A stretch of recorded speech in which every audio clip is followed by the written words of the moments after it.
سلام بچه ها، حالتون چطوره؟ خوش اومدید به کانال خودتون مستر استایل با من ساسان. دوست دارم خودم رو معرفی کنم تا با هم بیشتر آشنا بشیم و بدونیم که چرا در کانال مستر استایل در مورد موها صحبت میکنیم.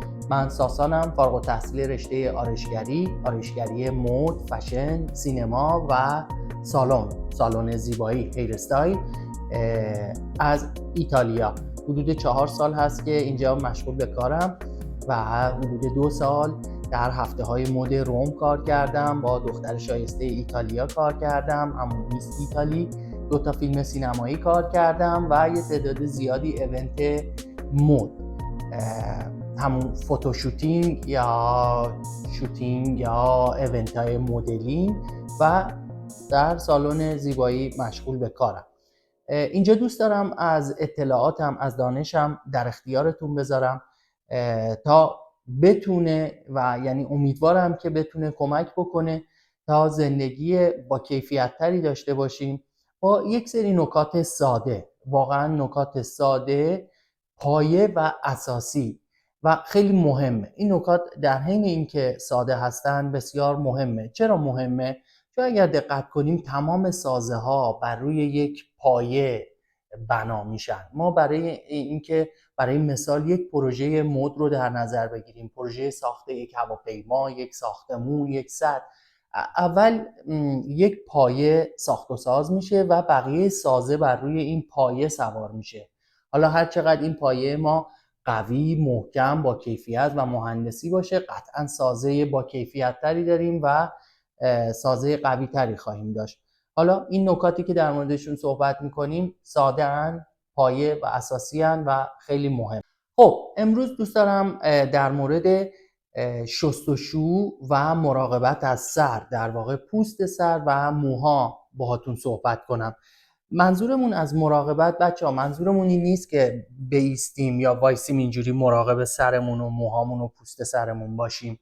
نه، منظورمون این هست که شستشو رو به درستی انجام بدیم و با دانش به روز، دانشی که در حال حاضر در سطح جهانی وجود داره، آکادمیکه، و با شناخت بهتر محصولاتی که استفاده میکنیم، همون شامپو و نرم کننده هایی که به طور روزمره استفاده میکنیم، با شناخت بیشتر و بهترش میتونیم زندگی با کیفیت تری داشته باشیم، میتونیم مراقبت بهتری بکنیم از پوستمون و موهامون.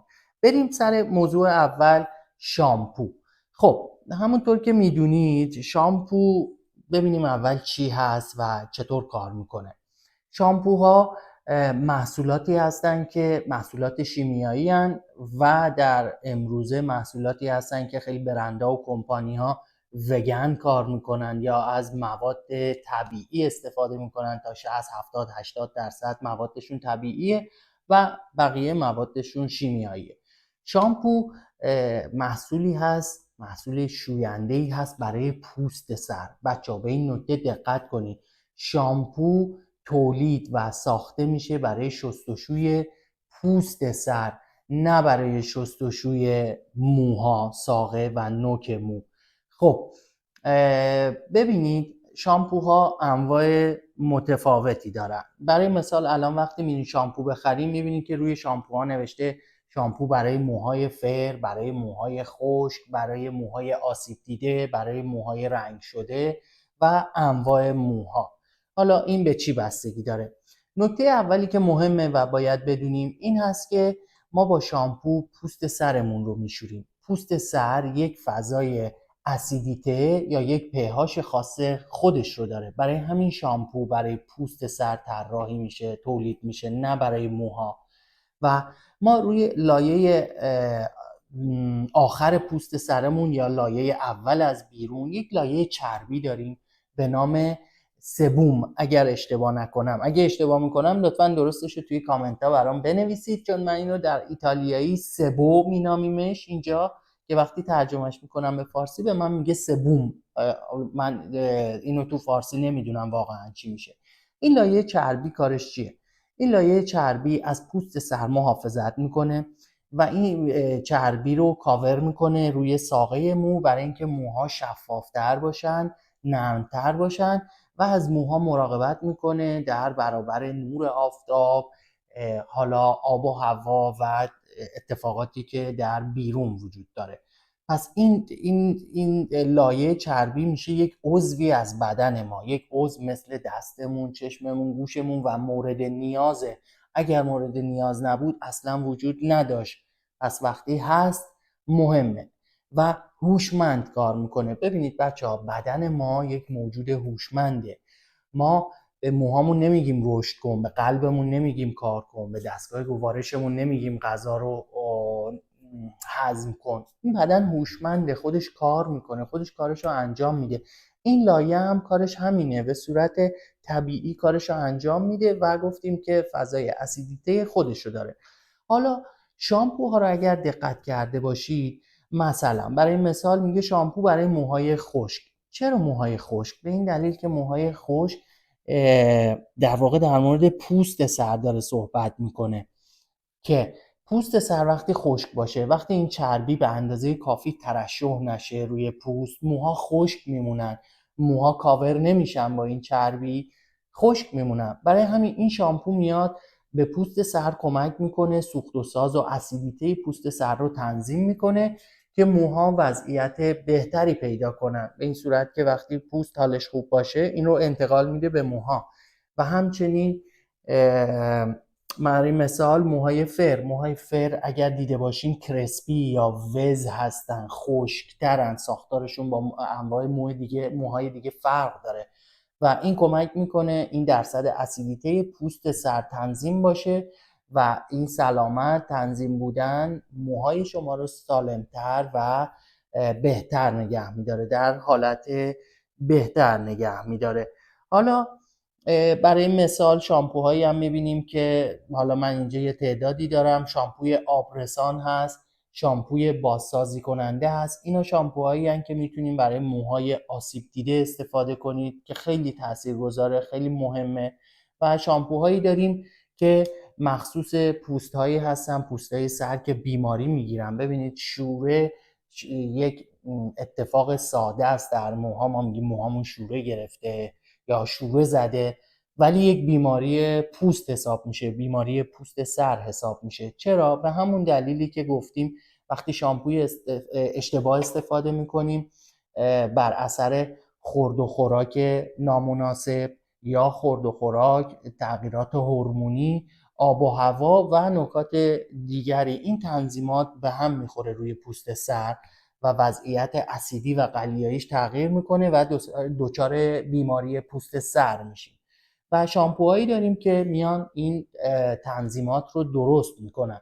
حالا یه وقتایی میتونیم بریم محصولات درمانی بگیریم، یه وقتایی هم محصولاتی هستن که تنظیم کننده خود همین سبوم هستن که این باعث میشه که وقتی تنظیم بشه اسیدیته پوست سر، این به حالت طبیعی برمیگرده و همه چی به جای خودش برمیگرده. بچه‌ها یه نکته مهم رو بگم در مورد شستشوی سر و موها. موها کثیف نمیشن.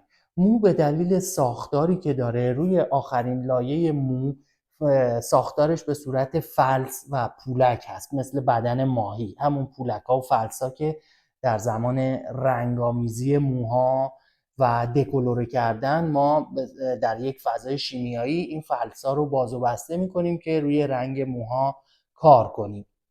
حالا موها کثیف نمیشن مگر اینکه توی فضایی باشیم مثل فضای ساختمونی، مثل فضای نجاری، مثل فضای مکانیکی که موها رو در اثر برخورد با مواد بیرونی کثیف بشن، وگرنه مو یک گرد و غبار، یک آلودگی از هوا روی مو میمونه که به خود مو ورود نمیکنه.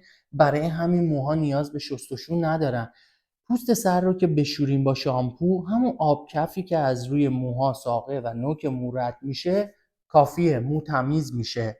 و ما برای اینکه شامپوی مناسب بخریم، حالا غیر از موهای آسیب دیده و موهای رنگ شده، در حالت طبیعی شامپو رو نسبت به جنس مو نمیخریم، شامپو رو نسبت به وضعیت پوست سرمون میخریم. پوست سر خیلی راحت میشه تست کرد. پوست سرتون رو تاچ کنید، ببینید اگر چرب، شامپویی بخرید برای موهای چرب.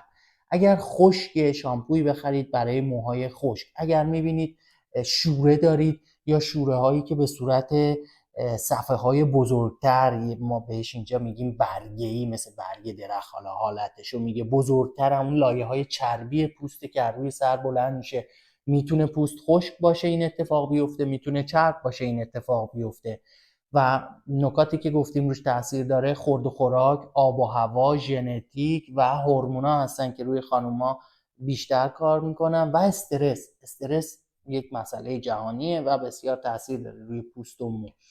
به هر حال پس موها رو نیاز نیست بشوریم، همون آب کفی که از روش رد میشه کافیه. و برای شستن پوست سر لطفا دقت کنید بچه‌های، نکته رو، شامپو رو کف دستتون بریزین، روی پنجه هاتون بریزین، روی پوست سر پخش کنید و شروع کنید با این بخشای نرم انگشتا شروع کنید به ماساژ دادن. به صورت دایره‌ای ماساژ بدید. این هم ماساژ هست، هم به گردش خون کمک میکنه، هم به پاکسازی پوست کمک میکنه. لطفاً چنگ نزنید، پوست سر رو چنگ نزنید، این کار رو هیچ وقت نکنید، این آسیب میرسونید به پوست سر. ببینید هیچ جا ما هیچ وقت نمیگیم آخ گوشم کثیفه برم گوشمو بشورم و شروع کنیم چنگ زدن، یا بگیم نمیدونم دستم کثیف شروع کنیم دست رو چنگ زدن. نه، ما هیچ وقت این کارو نمی‌کنیم. ما شوینده شامپو، صابون، هر چی که هست میزنیم و شروع می‌کنیم، حالا یا با لیف، کیسه یا ابزاری که داریم ماساژ میدیم و میشوریم. پوست سر هم همینه. پوست سر یک عضو حساسه اتفاقاً، به خاطر اینکه موها روش رویش میکنن و زیر این لایه پوست ریشه های مو خوابیدن و زندگی میکنن. اینه که آسیب میرسونید، چنگ نزنید لطفاً. حتی موهاتون رو هیچ وقت چنگ نزنید، ماساژ بدید.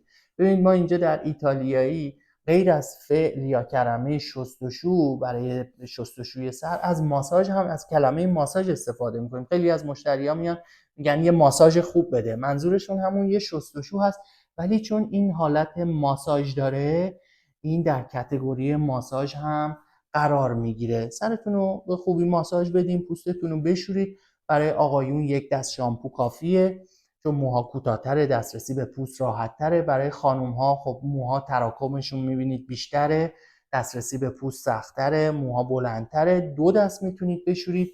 و پیشنهاد آکادمیک و تخصصی در این زمینه این هست که موهاتون رو هفته 1 یا 2 بار بشورید، نه بیشتر، ماکسیموم 3 بار اگر در جایی هستید که موهاتون واقعا کثیف میشه.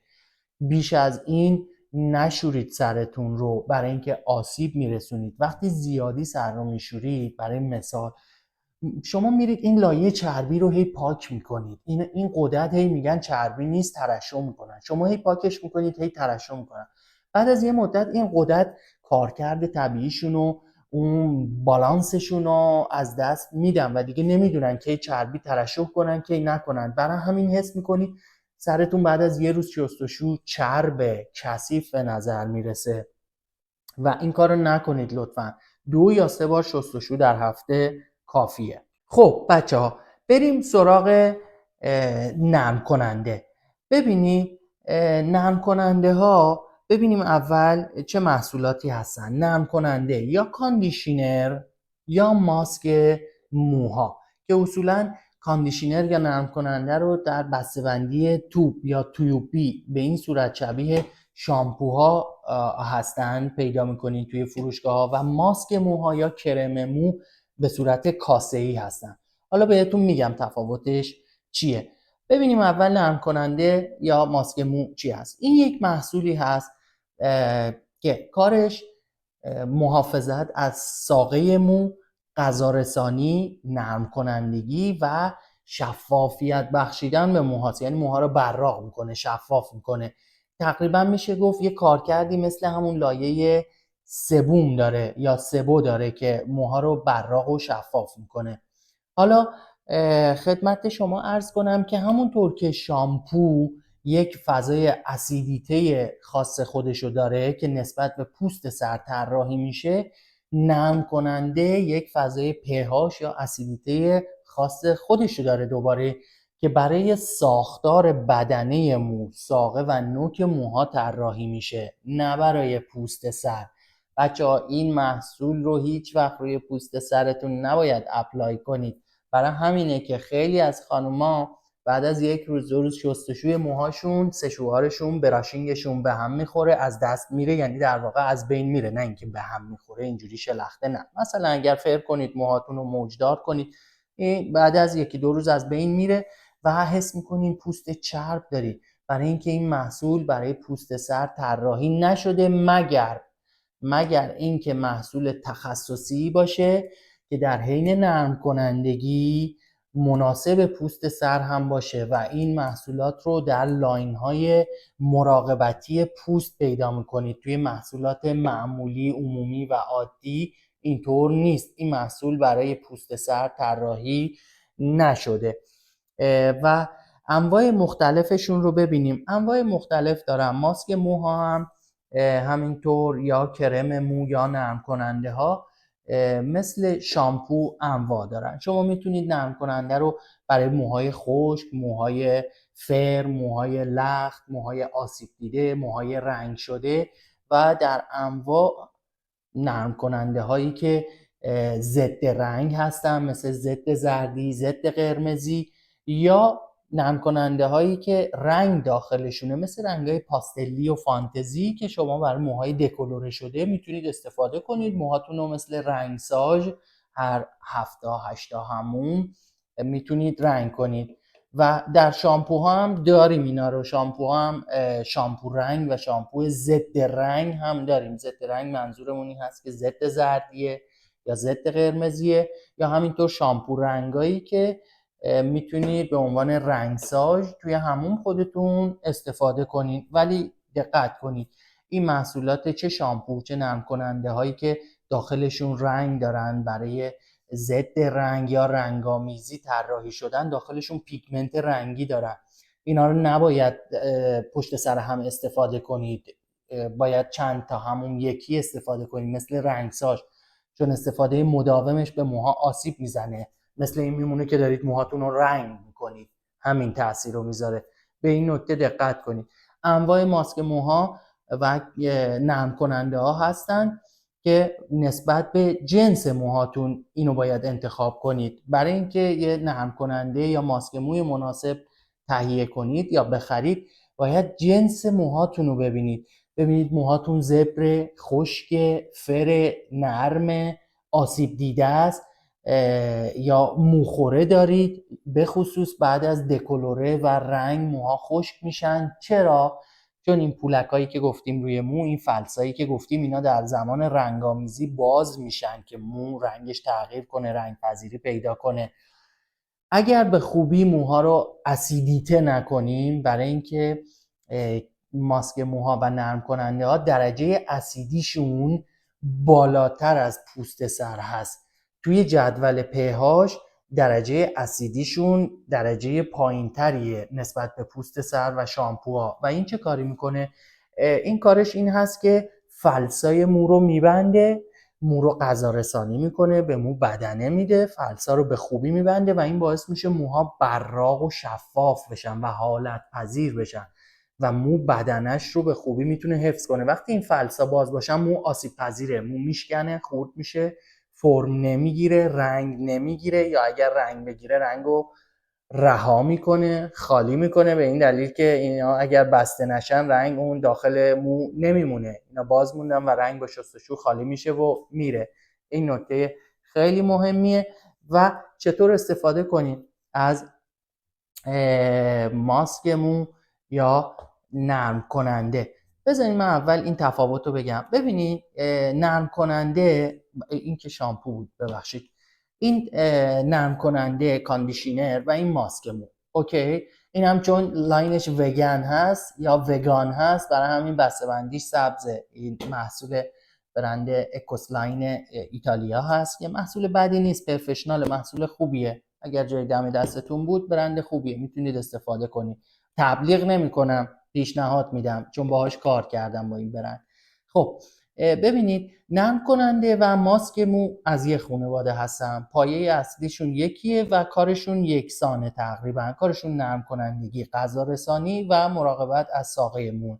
تفاوت اصلی اینه که ماسک موها قوی تر هستن. ماسک موها حرفه‌ای‌تر و بازسازی کننده تر هستن. حرفه‌ای‌تر نه این که بگیم مواد داخلش حرفه‌ای‌تره، مواد خفن‌تری داره، نه، اون بستگی داره به مارکش و موادی که توش به کار رفته و چقدر پرفشنال و حرفه‌ای هست، مبلغش چقدریه. ولی به طور کل منظور اینه که قوی‌تر هست، بازسازی بیشتری میکنه، غذا رسانی بیشتری میکنه. حالا برسیم به نوع استفاده این. شما موهاتون رو گفتیم خانوما 2 دست میشوریم، پوست سرتون رو به خوبی میشورید، ماساژ میدید، آب میکشید و بعد موهاتون رو تامپون کنید، آب موهاتون رو بگیرید. ببینید بعد از شستشو آب موهاتون رو خوب بگیرید. چرا؟ چون این آبی که روی مو هست این مواد رو میشوره میبره، محصول میشوره میبره، اجازه نمیده این روی مو بمونه و کار کنه. و لطفاً موهاتون رو میخواین آبشو بگیرین، این کار رو نکنید با موهاتون. میدونید مثل همون چنگ زدنه، موهاتون رو چنگ نزنید، اینا میشکنن، له میشن، خورد میشن. مثل یه سری از آرایشگرا یا هیر استایلیستا، همکارای حرفه‌ای که موقع دکولوره کردن مو رو میذارن روی فویل، اگر دیده باشیم با فرچه این کار رو باهاش میکنن، این آسیب میبینه، این یک عضوی از بدنه. درسته که صدا نمیده، حرف نمیزنه یا وصل نیست، درد و احساس نمیکنیم، ولی بزنید زیر میکروسکوپ میبینید که این مو شکسته، آسیب دیده، تخریب شده. این کار رو نکنید.